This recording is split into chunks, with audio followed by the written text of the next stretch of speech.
Rekaman CCTV memperlihatkan pengendara motor menabrak kasur di jalan raya belakangan ini viral di sosial media. Rekaman CCTV itu salah satunya dibagikan ulang oleh akun Instagram @memomedsos pada Minggu 29 Oktober.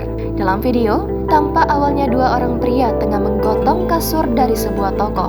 Keduanya berniat memindahkan kasur itu ke sebuah mobil pick-up. Setelah sampai di depan toko, keduanya kemudian berhenti sebentar. Setelah dirasa aman dan tak ada pengendara yang melewati jalan di depan toko tersebut, keduanya lalu menyeberang.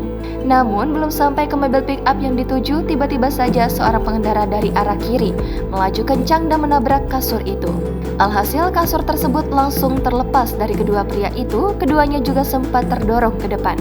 Sementara nasib pengendara motor itu tak diketahui usai kejadian tersebut, sebab setelah kejadian, rekaman CCTV itu langsung terpotong. Sedangkan warganet menonton unggahan itu langsung memberikan beragam respon. Mereka bahkan ramai-ramai meninggalkan komentar di kolom komentar video viral itu.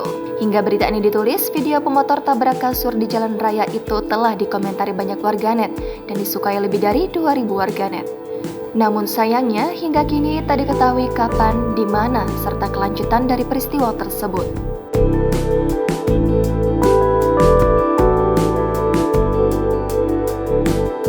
Download Tribun X sekarang, menghadirkan lokal menjadi Indonesia.